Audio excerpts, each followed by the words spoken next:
Hello guys, तो मैं ले आया हूँ बॉडी बिल्डिंग की बहुत सारी नई अपडेट्स और ये तो एक बहुत ही बड़ी अनाउंसमेंट एकदम से कर दी है अरविंद स्पार्टिकस ने। हमने किसी ने भी नहीं सोचा था कि अरविंद दुबई में कम्पीट करने वाले हैं। यस गाइस, अरविंद इस वक्त जस्ट 1 वीक आउट है दुबई प्रो से डेब्यू करने के लिए अपने 212 डिवीजन के करियर से, और पूरी कोशिश करने वाले हैं इसी साल के लिए मिस्टर ओलंपिक के लिए क्वालिफाई करने की। Isn't it incredible? ये होती है अपडेट, एंड पूरी तरह से जिस तरह से इन्होंने अपनी physique related, workout related updates post करनी बंद करी हुई थी, बिल्कुल गायब हो गए थे। No one could have thought कि ये कम्पीट करने वाले हैं, बट आई थिंक इनका फोकस, इनकी ड्राइव ही यही थी। साइलेंटली ही वाज ग्राइंडिंग, और अब शो के इतने करीब आकर जस्ट 1 वीक पहले अरविंद ने अनाउंस कर दिया है अपने डेब्यू का। और एक्चुअल में गाइस यही चाहिए, यही फायर, यही ड्राइव, यही एक्साइटमेंट इंडियन एथलीट से। सिर्फ टैलेंट की कमी नहीं है इंडिया में, एंड यहाँ पर शोज में जिस तरह के रिजल्ट्स और बायस होने वाली चीजें होती हैं, आई मीन कई कैलिबर वाले एथलीट्स को बॉडी बिल्डिंग छोड़नी पड़ जाती है, बट आई थिंक अगर आप अफोर्ड कर सकते हो तो इंडियन जजिंग के सहारे ना रहकर आप बाहर जाकर प्ले करो एंड देखो कि कैसे इंडियंस आपको अपने कंधों पर बिठा लेते हैं। बॉडी बिल्डिंग के लिए आप एक रेवोल्यूशन बन सकते हो, and I really am excited for Arvind's debut.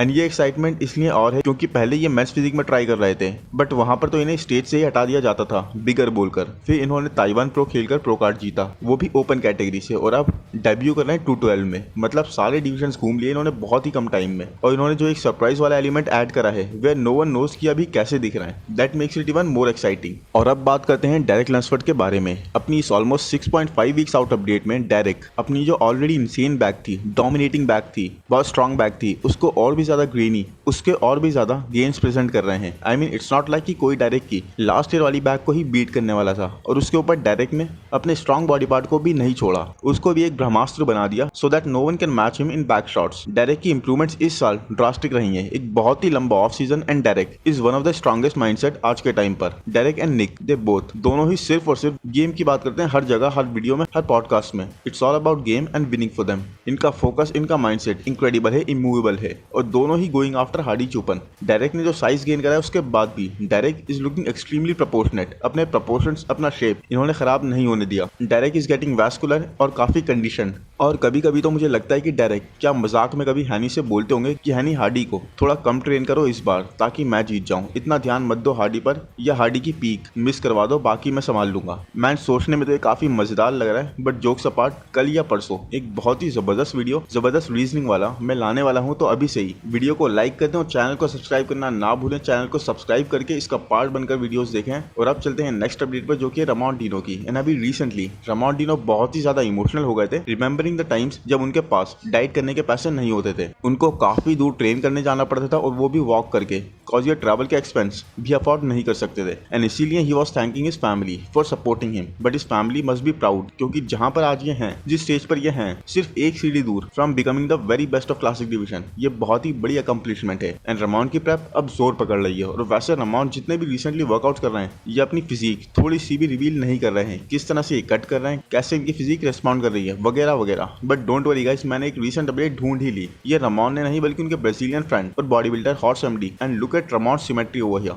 I think we are less than 7 weeks out, right? और रामोन इज लुकिंग पील्ड, वो थिन स्किन होती जा रही है, स्ट्राइशंस आती जा रही हैं, काफी ड्राई भी ये फिजिक लग रही है, एंड ये सब without even losing any fullness. रामोन की फिजिक पहले कभी ऐसी ग्रीनी नहीं लगी जो अब ओवर टाइम मैच्योर होती जा रही है। आई थिंक बाय फार रामोन की यह बेस्ट अपडेट होगी, जहां साइज के साथ साथ वो अपनी फिजिक के दूसरा एस्पेक्ट भी प्रेजेंट कर रहे हैं कि how grainy, how much defined he can get. And Chris को बीट तो नहीं कर पाएंगे Ramon, but guys last year की बैटल देखी थी रामोन और क्रिस के बीच की। क्रिस एक ब्रोकन बाइसेप के साथ भी हर एक पोस्ट में डोमिनेट कर रहे थे रामोन को, मतलब था तो वो फाइनल कॉल आउट और एक कंपैरिजन ही, बट क्रिस के साथ किसी भी पोस्ट में कोई कंपैरिजन था ही नहीं। सो अब रामोन एक ज्यादा कंपेटिटिव पैकेज से क्रिस को पुश करने की पूरी कोशिश करेंगे। और अब बात करते हैं मेंस फिजिक डिवीजन के नए रूल्स की। सो मेंस फिजिक में भी हाइट एंड वेट कैप को लेकर न्यू रूल की अनाउंसमेंट कर दी गई है, और यहाँ पर टाइलर मैनियन यही बता रहे हैं कि गोइंग फॉरवर्ड मिस्टर ओलंपिया के बाद जो भी शो होगा, उस शो से हर एक शो में हर एक मेंस फिजिक एथलीट का हाइट एंड वेट मेजर करा जाएगा। सो इट्स नॉट लाइक जैसे क्लासिक, जहां आई थिंक साल में एक ही बार आपके हाइट और वेट को लेने का नया रूल अभी पास हुआ था। सो मेंस फिजिक में हर एक शो में आपकी हाइट और वेट को मेजर करा जाएगा, और आपका वेट कैप एग्जैक्टली 10 पाउंड कम होगा क्लासिक से। साथ ही एक बहुत ही इंटरेस्टिंग रूल भी पास हुआ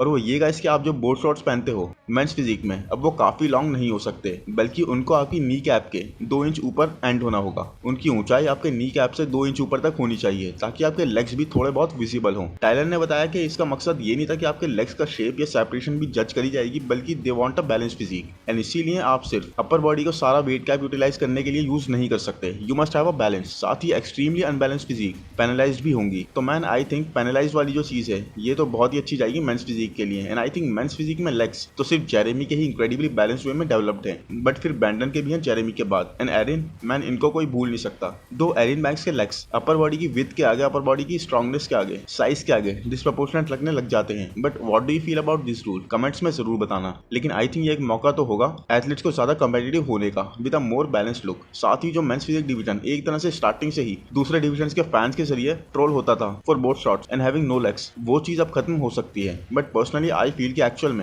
में तो स्टेज पर ही फर्स्ट टाइम वेट कैप के साथ कंपेटिटर्स को देखकर ही आइडिया होगा how good of a rule this is. After Texas pro Carlos Thomas junior जैसे गायब से हो गए थे एंड फाइनली अब उन्होंने एक अपडेट पोस्ट करी है जहां पर कार्लोस अपने शोल्डर्स को ब्लास्ट कर रहे हैं and he is giving it his all. Carlos Thomas Junior के प्रो डेब्यू का सभी लोग वेट कर रहे थे क्योंकि one of the freakiest mass monster he is. Muscle तो इनसेन अमाउंट है ही इनके फ्रेम पर, साथ ही प्रोपोर्शंस और सिमेट्री भी बहुत अच्छी मेंटेन करी हुई है। एंड कार्लोस ने जब डेब्यू करा भी तो एक बहुत ही competitive pro show Texas Pro से, और इवन तो कार्लोस वहां पर सिग्निफिकेंटली आउट ऑफ कंडीशन थे, I mean he was like 4 weeks out on stage, और इस शो में उन्होंने कम्पीट सिर्फ एज अ ट्रायल करा था just to test the waters. उसके बाद भी कार्लोस थॉमस जूनियर एक सुपर कंपेटिटिव प्रो शो में थर्ड आ गए, और यही बताता है कि how good he is. Carlos को सिर्फ और सिर्फ अपनी बैक को इंप्रूव करना है। उनकी एक परफेक्टली प्रोपोर्शन और वेल डेवलप्ड मासिव फिजिक में उनकी बैक एक और बॉडी पार्ट है जो काफी अंडर डेवलप्ड और एक वीकनेस वाला एस्पेक्ट देता है कार्लोस को। और इस साल कार्लोस का प्लान यही है to work on his back, और कार्लोस अपने हेल्थ इश्यूज के चलते बार बार कम्पीट करने का रिस्क भी नहीं लेंगे, बल्कि he is going to be on a long off season और फिर एक जबरदस्त पैकेज के साथ आएंगे अगेन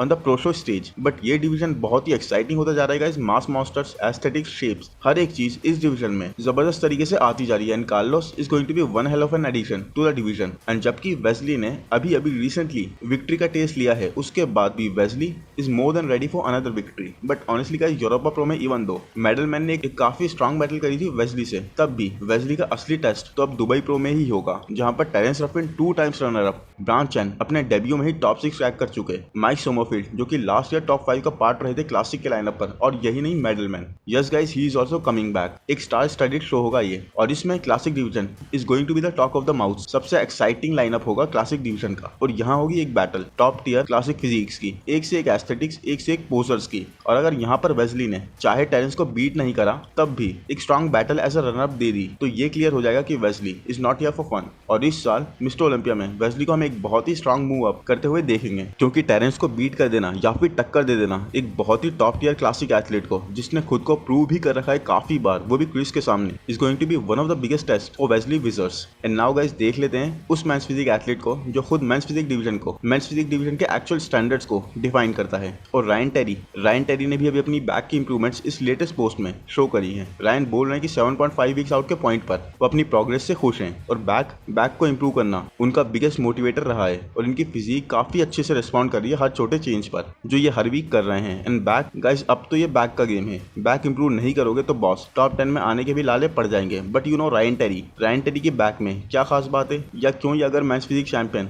बन भी जाए तो no one will question it, क्योंकि इनका कोई भी मसल ओवरली डेवलप नहीं है, जबकि इवन एरिन बैंक्स की बैक भी ओवरली डेवलप लगती है। और जनरली बीच पर कोई आपको वैसी बैक वाला कहाँ दिखता है, तो मेंस फिजिक के एक बीच बॉडी के स्टैंडर्ड्स कुछ वैसे कर देना एक थोड़ी सी अजीब बात लगती है। बट ये फिजिक डेवलप्ड भी है और काफी बैलेंस भी, बैक डेवलप्ड भी है और ओवरली डेवलप्ड भी नहीं। ऑलमोस्ट हर कोई इस बात से अग्री करेगा। एंड रायन टेरी इस बार क्या टॉप 6 ट्रैक कर पाते हैं, वेल ये देखना तो बहुत ही मजेदार रहने वाला है। एनीवेज, एक बैक टियर इंजरी जिसने चार्ल्स को इतने पेन से रूबरू करा दिया कि चार्ल्स एक लंबे टाइम तक अपर बॉडी को ट्रेन नहीं कर पाए। फिर चार्ल्स ने डिसाइड करा ये ईयर सिट आउट लेने का। फिर चार्ल्स एक मिरेकल की तरह बहुत ही स्पीड से रिकवर होने लग गए, और उसके बाद सिर्फ 2 वीक्स में ही चार्ल्स ने इस तरह से अपने आप को रिकवर होते हुए महसूस करा कि उन्होंने सिट आउट लेने का फैसला पूरी तरह से खारिज कर दिया और अनाउंस कर दिया लीजेंड स्पोर्ट्स फेस्ट को अपने नेक्स्ट प्रो शो के रूप में।